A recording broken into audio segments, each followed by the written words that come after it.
ठीक है, राकेश सिन्हा जी ये कह रहे हैं कि आप भारत की बात कीजिए ना, इस्लामिक राष्ट्र का हवाला देकर, मुस्लिम देशों का हवाला देकर कब तक एक डर का माहौल बनाया जाएगा? नहीं, देखिए वास्तव में क्या है कि कोई हम इसकी आवश्यकता भी नहीं है तुलना करने की, लेकिन मैं एक बात कहना चाहता हूँ। यास्मीन जी यहाँ बैठी हुई हैं, उन्होंने कहा बराबर का अधिकार है। देखिए भारत में ब्लास्फेमी का लॉ नहीं है, लेकिन जिन देशों का आपने नाम लिया, आप उन देशों में किसी एक देश का नाम बताइए जहाँ ब्लास्फेमी का लॉ नहीं है और जहाँ ब्लास्फेमी के कारण लोगों को जेल और फांसी की सज़ा या उनकी हत्या नहीं होती है।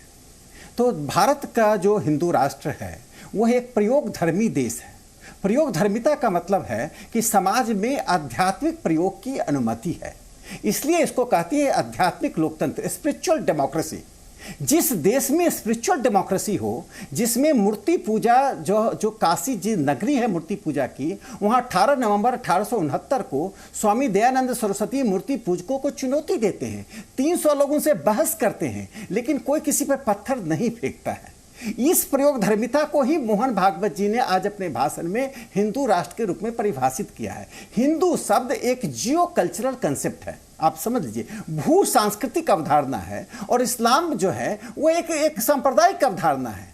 तो सांप्रदायिक अवधारणा जब जियो कल्चरल कंसेप्ट के साथ निगोशिएट करेगा, यानी उसके साथ संवाद करेगा, तो अपने उन तत्वों को अलग करेगा जिन तत्वों के कारण विभाजित होता है। आखिर पाकिस्तान क्यों बना भारत से? इसलिए ही तो बना था कि मुस्लिम मेजोरिटी के कारण, माइनॉरिटी मेजोरिटी के डायकोटोमी के कारण।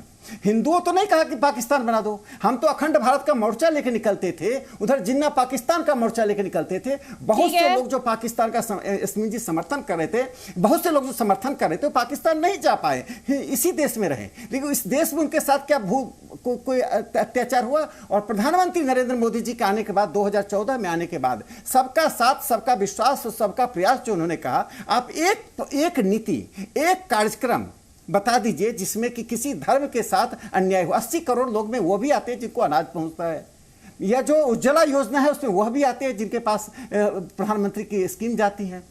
इसी कारण से नीचे तबके के जो गरीब मुसलमान हैं वो भारतीय जनता पार्टी के समर्थक बने, और जिन लोगों ने बीजेपी को वोट दिया, सब में एक महिला की हत्या कर दी गई। ऐसी 3-4 घटनाएं आ गई। बताइए ऐसे में आप किस तरह से कहते हैं हिंदू राष्ट्र सांप्रदायिक कंसेप्ट है?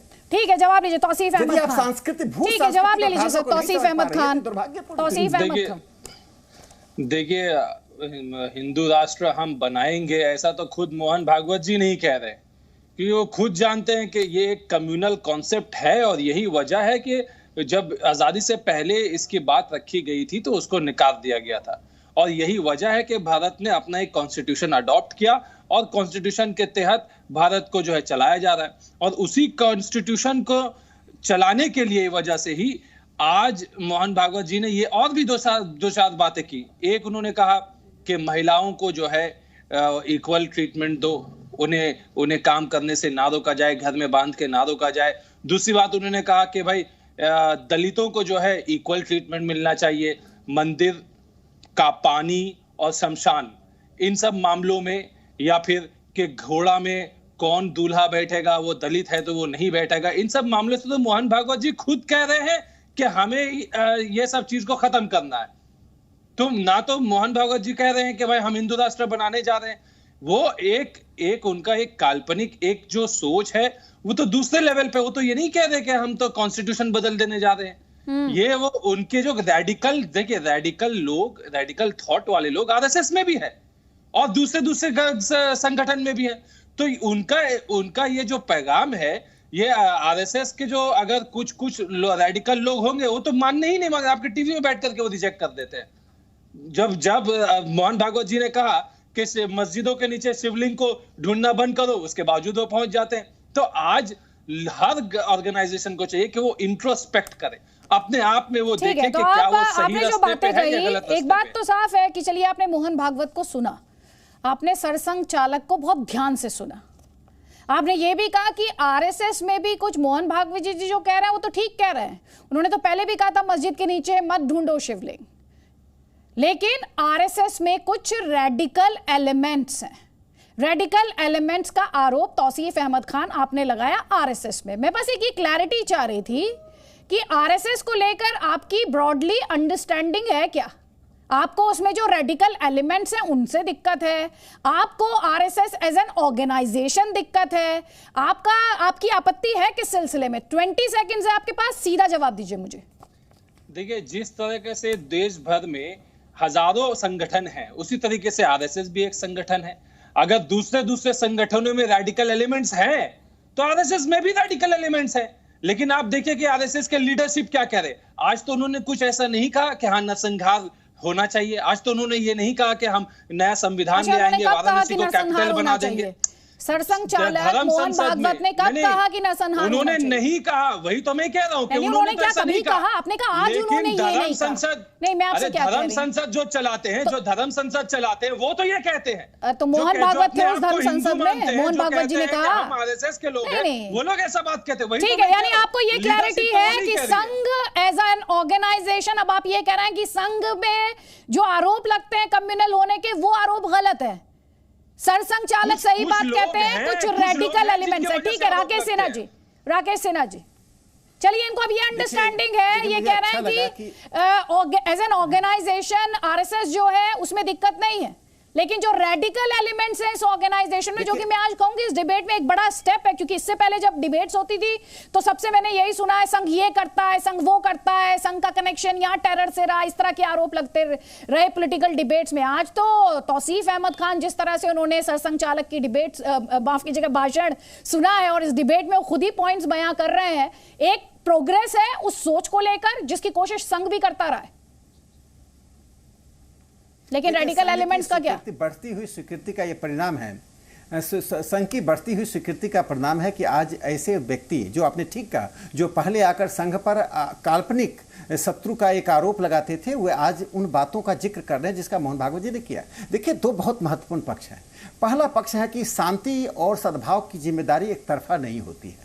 राष्ट्रीय स्वयंसेवक संघ ने परम पूज्य गुरु जी के समय से लेकर निरंतर मुसलमानों के साथ संवाद करने की कोशिश की, और मोहन भागवत जी ने एक बड़ा इनिशिएटिव लिया। इसको मैं तो बताऊँ कि ग्रेट हिस्टोरिकल स्टेप उन्होंने लिया और मुसलमानों को आमंत्रित किया कि आप संघ को समझिए।